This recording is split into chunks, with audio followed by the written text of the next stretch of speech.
अस्सलामुअलैकुम। चचा पठान था। जिस औरत से शादी करता अगली सुबह वो अस्पताल पहुंच जाती। अम्मा से वजह पूछती तो कानों को हाथ लगाती। चौथी बार अम्मा ने कचरा चुनने वाली को 10,000 देकर राजी कर लिया और चचा के कमरे में भेज दिया। मैं भी खिड़की से छुपकर देखने लगी। मेरे होश उड़ गए। चचा, मेरा ताल्लुक पठान खानदान से है। मेरे घर में मेरे चचा की शादी की तैयारियां चल रही थीं।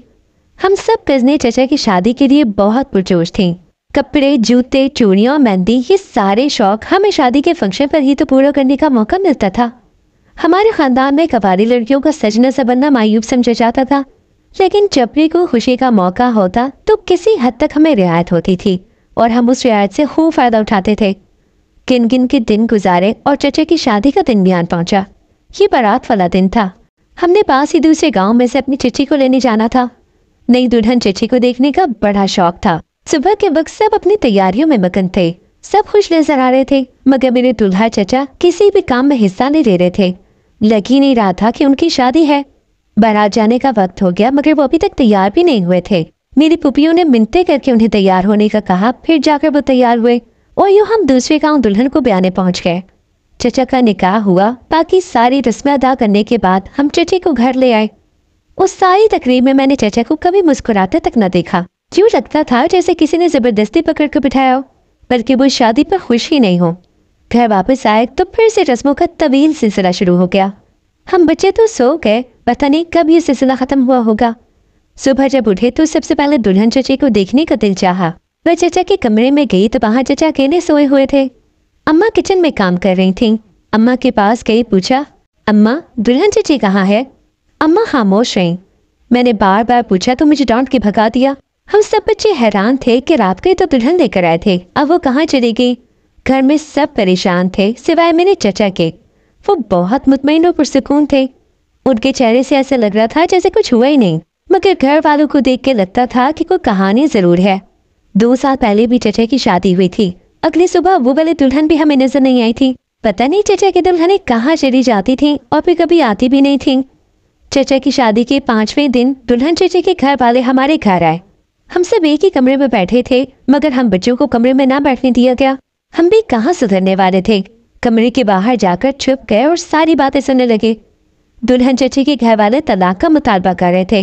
वो लोग कह रहे थे कि हमारी बच्ची को इंसान न समझे सालिम ने। इस कदर खौफजदा है कि वो कुछ बोलने और बताने से भी कासिर है। कुछ बोल ही नहीं पा रही। 2 दिन से अस्पताल में पड़ी है। डॉक्टर कहते हैं कि परेशानी और डर की वजह से इसके दिमाग पर गहरा असर हुआ है। हमारे घर वाले खामोशी से उनकी बातें सुन रहे थे। हम कमरे के बाहर कान लगाकर बातें सुन रहे थे कि चचा आ गए और हम वहां से भाग गए।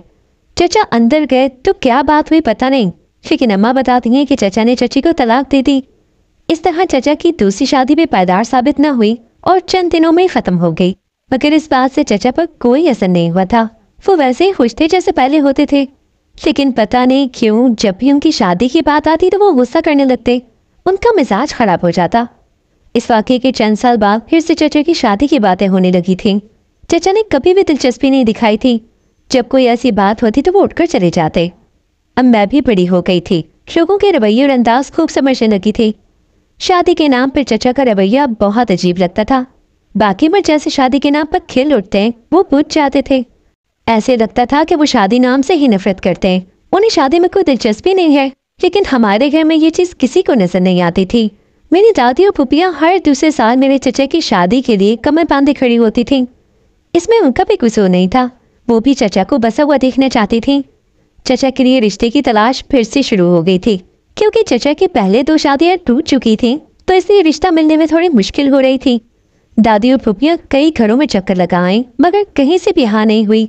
फिर एक रिश्ता कराने वाली ने दूसरे शहर में चचा के लिए लड़की ढूंढ ली थी। चचा शादी से मुसलसल इनकार कर रहे थे, लेकिन उनकी किसी ने नहीं सुनी।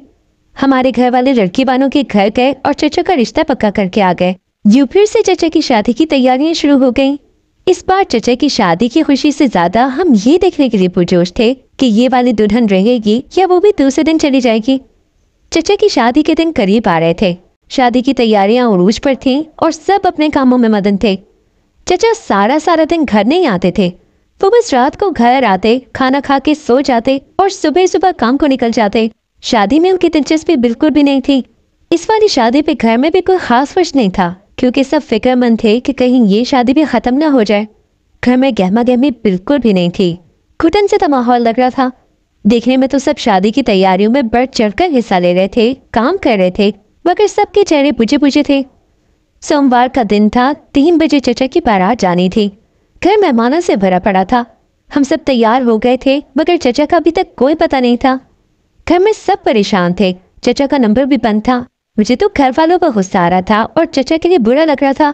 आखिर वो चचा की शादी करवाना क्यों चाहते हैं जब चचा नहीं करना चाहते? क्यों उनके साथ जबरदस्ती कर रहे हैं? ना तो खुद परेशान हो ना उन्हें तंग करे। मगर ये गुस्सा बस मैं दिल में ही कर सकती थी, घर वालों के सामने कुछ बोलने की इजाजत नहीं थी। मेरे अब्बा मेरे चचा को लेने के लिए चले गए और करीब आधे घंटे के बाद वो चचा के साथ घर में दाखिल हुए। उन्होंने चचा को कहाँ ढूंढा, घर आने के लिए कैसे मनाया, ये सारी कहानी या अब्बा जानते थे या चचा। बाकी घर वालों के लिए इतना काफी था कि वो आ गए थे।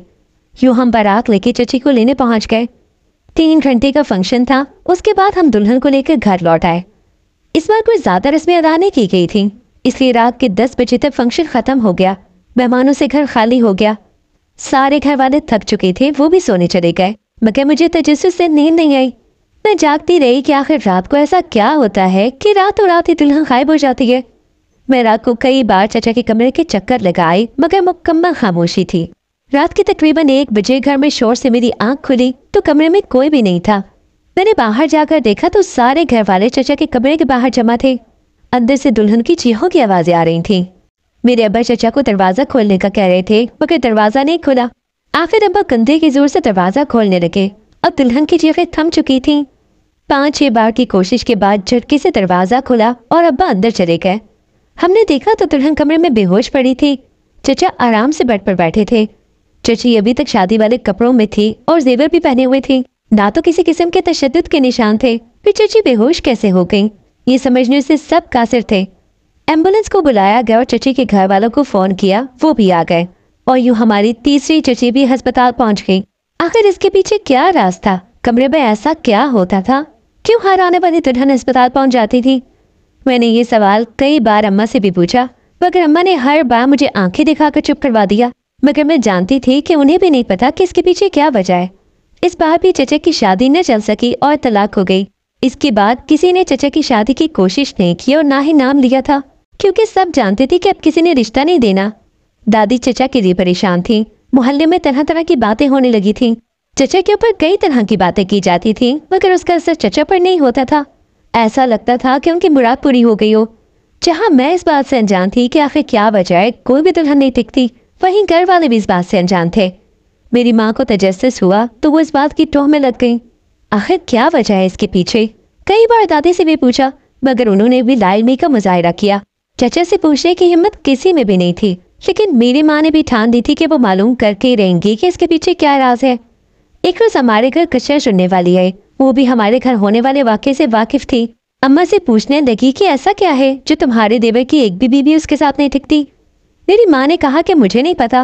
वो तंजन कहने लगी, घर में हो और पता भी नहीं, अब बनो मत। मेरी माँ को गुस्सा आ गया और बोली, अगर इतना ही शौक है जानने का तो खुद ही जाकर पता कर लो।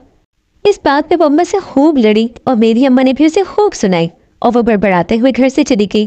कुछ रोज बाद फिर वही कचरे वाली हमारे घर कचरा लेने आई।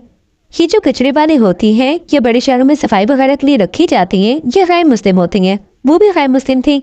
वो आई तो अम्मा ने इससे कोई खास बात न की, तो वो अम्मा से अपनी बातों की माफी मांगने लगी और अम्मा ने भी उसे माफ कर दिया।